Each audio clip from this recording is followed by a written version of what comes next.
Hello, all you hardcores out there. How you doing? It's Russ here from Porky's Corner, the biggest comic sport. We say the things on here that nobody dare say. Today I'm joined by Jerry, who's in his room. Jerry, did I tell you when I used to live in Kirksandall, Doncaster? My bedroom used to be that colour. That was 20, I 20 think you mentioned odd something like years that to me ago. before. Go on, mate. I've mentioned it before, no. But it's a crap story now, that, isn't it, Jerry? Me saying I had a green bedroom like you, luminous green. No, but I've forgotten, so you can remind me. So how you been anyway? You all right? All right, can you hear me okay, Russ? Yeah, Yeah, I can hear you great, mate. Yeah. that's all right. I just stressed out with some work stuff, but Stressed I'm out, yeah? gonna What are you stressed out? Come and tell your Uncle Porky, Jerry. What's happening? Russ, I get stressed out at everything, mate. Yeah. I'm apart from the things that I'm really confident about, but I do get a bit stressed out with stuff in work sometimes. So Oh, Jerry, don't get stressed out, man. I don't get paid enough probably to be that stressed out, but I just can't help it, unfortunately. Okay. I'm trying to not have a drink, Jerry, to be honest. I've been training really hard this last 4 or 5 days, but I've found this in fridge. Have you tried it? Thatcher's blood orange cider. Have you ever tried it? Uh, Someone has recommended something very similar, actually, but I've not tried Similar. it. I used to be a bit of years ago, about 15 years ago. I used to be a bit of a Bulmers with ice guy. You know what I mean? All right. But or mixed fruits or something. But I've never really been a cider one. But I think it's not bad weather, is it? Springish. So we'll try it. See what it's like. Nice A when bit it's orangey. it's nice like once in a while cider. I never was really a cider drinker either, but Yeah. um if it's a nice sunny day, sometimes it can go down well. And nowadays you get all kinds of different flavors, so it sort of makes it a wee bit more interesting. Yeah. Okay. Okay. Well, I don't really know where to start. We'll start with because I've not had you on for a week. We'll start with Big Ron's Chelsea show. A box rec average per fighter of 602, and that's going on Fighter Zone. And then we have Brick Tops. Big Dazone show. His words. We're going to make a big splash. 369 per fighter average ranking. How shite is that for boxing fans? And I'm talking shite with a capital S. Yeah, it's not um you couldn't say that that was the highest standard of opponents, could you? No. Shocking. Dennis's old show's even worse. I mean, I bet they're going to pull it anyway, but mate, 10th. But this brick top show, I mean, we'll forget big rounds because Brody nipped that in bud last week, but this brick top one, he says boxing is booming. We've got two world champions. Daniel Dubois, he got his second world title belt. He had a WBA regular by default. And he's got an IBF by default as well, paper champion. And we've got Nick Ball, who's a full IBF world champion, isn't he? He's done it the Yeah. correct way. So in my eyes, we've got one world champion, not two. But on paper, we've got two world champions. But boxing's booming. Their words, not my words, their words. And this is why I find it very easy to do these videos in my spare time because you give them enough rope, they're going to fucking hang themselves. And like I've said before, Jerry, and I'll say it again, when the ice breaks, I'll be waiting. Because these people are a disease, and I'm the fucking cure. Me, Porky. Good on you, mate. So, what did you think of the show? We'll start with David Adel. We're not going to go through all of them because half of them's names you can't even read them. They're that foreign.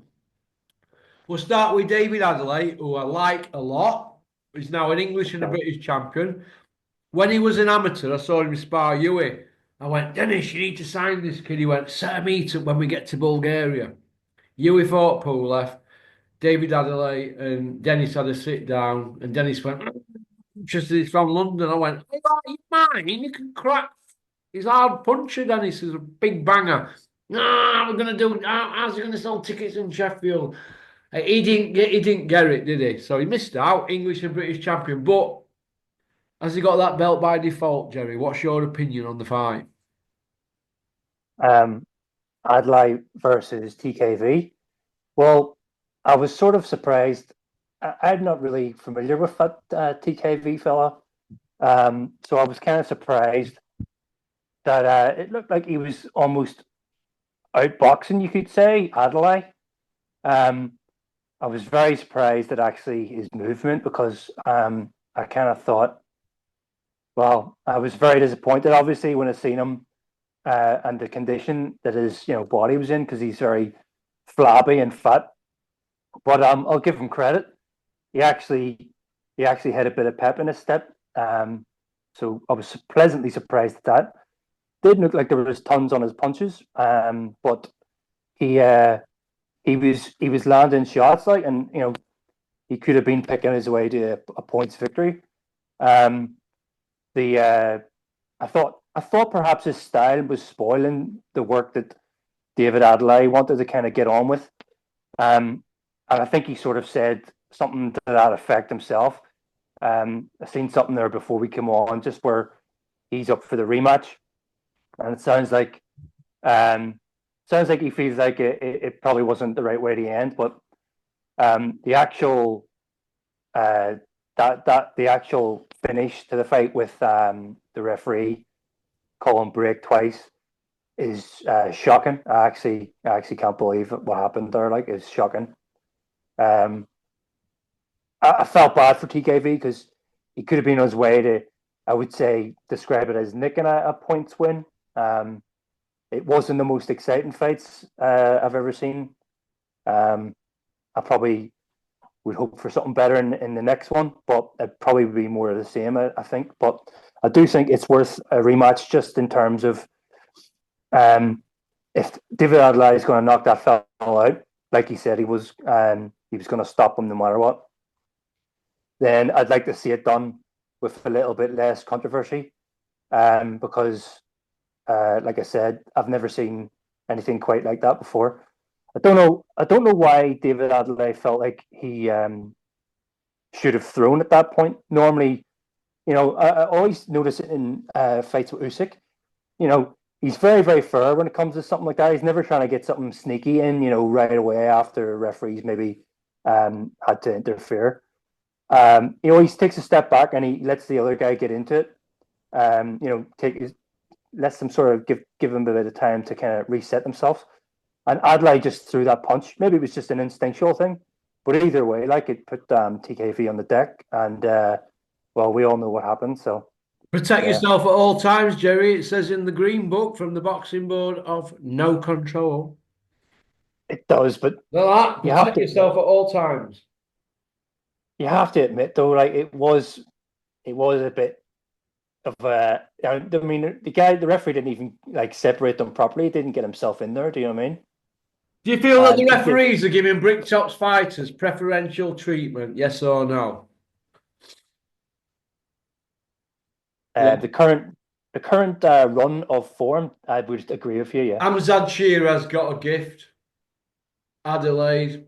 I mean, Tyson Fury, he got done against Usyk, but the fate, you could see how Bricktop were wording it, that they were screaming robbery. I mean, if David Adelaide were with Ben Shalom and Jamie TKV were with Bricktop, we wouldn't be there'd be a lot more YouTubers putting it on oh yeah, people, absolutely. wouldn't there? But there's a silence. Have you noticed a silence? Nobody wants to Yeah, rock all Dintead's little boat, do they? Because they all want access, don't they? You see where I'm coming from? It's like yeah, nothing. It's like nothing. It happened. Like it didn't happen, innit? You see where I'm coming from? yeah. So he leaves a bad taste in my mouth. But I'm a David Adelaide fan, so I'm glad he got the win. And if he can squeak a rematch and still be known as a British champion, I'm glad for him. But technically, he probably will want a rematch, David, because he want to put it to bed. Do you think? Yeah, I think that's the best way to put it there. He'd want to put it to bed. the interview I seen of him was just from TalkSport, and that is the impression I get, which I respect because he could just run off into the sunset. And I respect that. He still doesn't really say, and I guess per se he hasn't done anything wrong, but you know what I'm getting at. He wants to do it properly because I don't think he feels like he needed those set of circumstances to win, and that's fair enough. So he wants to do it right away, and said he didn't need to see any border control having to order it. He's happy enough to go ahead with it. So I respect that. I respect that because he could he could make it a little bit more difficult and uh, you know sort of throw a spanner in the works. But he's happy to move on with it. So I think that's a good sportsman from him. Like, Yeah. Okay. Uh, I'm going to watch that film, The Scoop, tonight. Have you seen it on Netflix? I haven't know who's in that. Billy Piper, and I forgot the rest of them, but it's about Jeffrey Epstein, how they nailed that photograph of him and Prince Andrew. Okay. It's only about a 5 month old film, 4 or 5 months. I think it was made about Christmas time. But I'm going to watch that tonight with lasagna. I'm looking forward to it, Jerry. And after I've done with you, I'm going to put these out tomorrow. I'm just, Yeah. sometimes you can just get a bit sick of boxing, can't you? There's more to Yeah. All than time. boxing. But we obviously I put the videos out today, and I'm being critical about Hughie Fury. And it's not gone down too well. People calling me a two-face this and two-face that. Look, Hughie said he were going to make a statement when he fought, and he called Joshua out, called Usyk out on Talksport. We all heard it, didn't we? Mm-hmm. So the fighting Dan Garber, a 40-year-old sparring partner they've used years, and Hughie couldn't get him out there till the fifth round. His dad were going berserk in corner, plain as day. Everybody's seen it. And his dad came out and said, "Well, we took the fight. Hughie had a broken hand 2 weeks ago, but we still took the fight because we wanted Dan to have a payday." Now, in my opinion, they've just done themselves, and it's my job to comment on this. Now, nobody else wants to give it airtime because they're all scared to death. Why? I don't know. Why be scared to say what's right and do your fucking jobs? Nobody's going to put it on Peter Fury for saying that. Nobody. These YouTubers daren't. But I have. And he's welcome on. Peter, you're welcome on here anytime. Why would you say you put your lad in with a broken hand? So you're going to fight one-handed against a journeyman. How's that good value for fans to get him a payday? Whoa, they've got another win. They've had 7 wins on trot since Povetkin done him. But, oh, and that's what's that? 7 wins in 6 years. Let's have a look. Have you got? Can you get it on your screen? Yeah, you can, can't Yeah, you? I do. Yeah. So 1, 2, 3, 4, 5, 6. So that's 7 wins in 5 years. When did he fight Povetkin? October 21st, 20. Oh, since Povetkin. Oh, that's yeah. Um, August 2019. So he's had 7 wins since August 2019. Yeah, yeah, So in 6 years he's had 7 wins. Yeah, yeah, right. yeah, That's not an active fighter, and it's like I said earlier. His tools are not sharp, and he's a very talented, very skilled kid. Very, very skilled. Never been down. But he's not engaging. He don't do tickets, and he don't do interviews. He's not commercially viable. That's why TV aren't interested. So they basically got yeah, it's a lame duck, age 30. But they've had him 12 years now. He's into his 13th year as a pro. Nobody's picking up on this and saying a fucking word to Peter Fury, who's basically the PR guy for Hughie, isn't it? Basically. Well, everybody yeah, knows what it yeah, is, don't they? Right. Nobody's saying a word, and the kids can obviously fight, can punch, but his styles dictates that he don't punch. He always looks to me like he don't want to engage, and he's always like a bit like you have him on fighters stay at range, don't they, at the end of the round, and he's like yeah, another half a arm away. It's all a bit. It's not very good, and they've obviously been round the houses, Sky, Box Nation, ITV, Channel 5, and all that. It hasn't worked, has it? And YouTube for Parker Fight. So I've said and it really hurt me to say this, but if it were anybody else, I'd say the same thing. I think Hughie needs a change. He needs a new trainer and a new team behind him. But nobody's going to say a word. Nobody's going to say a word because they're all frightened to death. And they need to look at themselves in the mirror. Because if it were anybody else, they'd all be saying it. But these YouTubers who are around Peter's gym every other day, they're not going to ask these questions because they're too frightened. They're all in bed together. So I'm asking them, right? Is Hughie going to get a new trainer? Look in the mirror, Peter, and ask yourself on a scale of 1 to 10, what's your performance as Hughie's trainer for 33 fights and you're in your 13th year? What's that? It's not 3 fights a year, is it? No, No, two there's a fights big a gap. year would be 25 fights, wouldn't it? So 33 fights and they're in the 13th year. They're probably not going to fight now for 6 months if he's got a broken hand. Well, they're saying his hand's broke. Put him in with a broken hand. So you put him in with a broken hand, you shoot yourself in the foot saying that anyway as a trainer. How did he pass the medical the day before? The board looked stupid. And Yeah, also, if he didn't have a broken hand, they've got to come out now and say, well, it weren't broke, it was swollen. So that's then a lie. So anything else yeah. they've said's no good to me. Anybody lies to me, what else they said to me from then on? It's no good. That's why I can't work with Dennis. Now, personally, I think he can't pull the trigger. I think he can't pull the trigger, and it happens to everybody because his tools aren't sharp. Now, if you can't get out of the way of punches from a journeyman, how can you call Joshua? I'm going to make a statement. And Usyk, Usyk, it'd be a nightmare. So they come out and they say, well, we stopped him at fifth round, we needed round. You can get them rounds in fucking sparring with him, he's your sparring partner. What shit they're coming out with now? And you know what? Defended Hughie for years and years and years. As you know, don't you? Of course, Gone yeah. into bat for them royally. Royally. Can't defend him no more. Can't. Can't. Well, Yeah. no, can't defend him no more on here. Can't because it's when I've got people who pay for membership and they're like, well, how come you're not mentioning that? And then you've got 4 or 5 of them pulling me up on it. And I thought, you know what? They're right.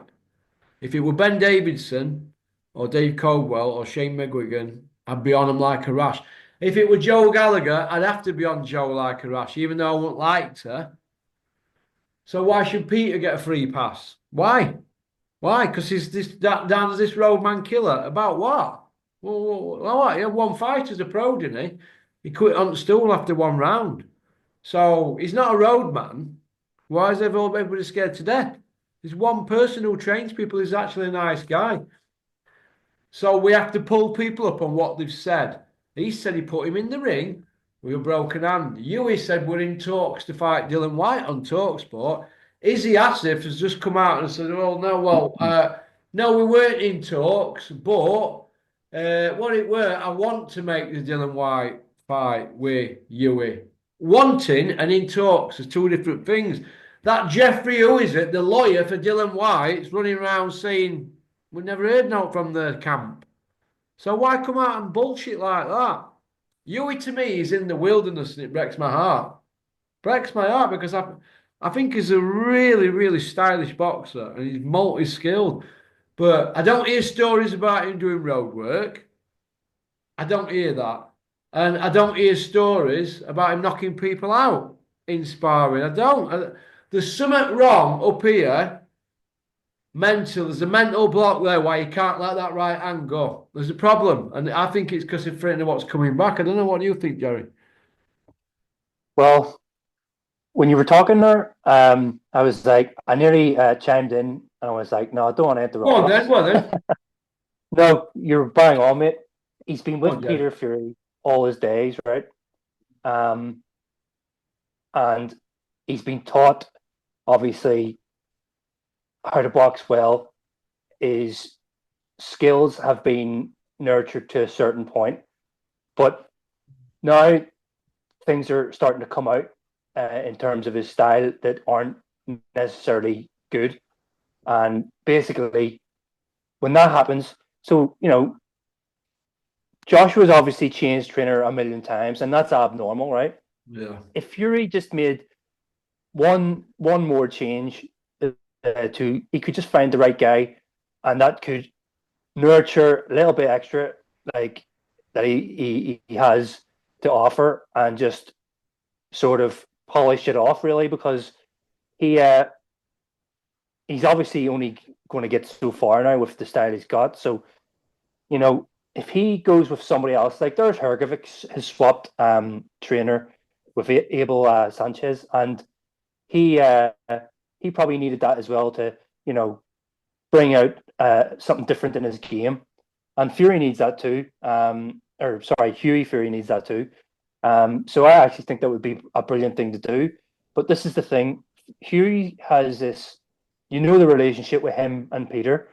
It's, you know, a very strong father son thing, and we know 9 times out of 10, father son relationships in boxing aren't normally a good thing. Yeah. So I think they've got that bond. It's his dad. He's worked with him all his life. It's a mental block in him even thinking beyond working with anyone else. I think anyway. But this is where then his dad should step in and almost say, "Look, son, maybe it's time you went and work with someone else." I don't think Hughie Fury would have it in him. He just seems like that kind of a guy. I'm not knocking him. I'm not saying anything negative in terms of he's, you know, he can't think for himself or anything like that. He's got that, you know, tight family bond thing going on. And it's probably a block for him to come to a conclusion to go and maybe work with someone else. So that's where his dad needs to perhaps make a suggestion to him and even recommend, look, son, I've got to get this far. Go and try working with so and so, and then see if we can bring out something extra in his game, and see if it can, you know, get him some of these fights that he's talking about that he wants to, you know, get in the mix with. So Okay. Do you want to go on to part two, Jerry? yes, mate, no worries. Cheers, See you on mate. that. Thanks for liking and subscribing and leaving a comment. We'll see you on part two where we might have to get in real close. Pop, pop, bang.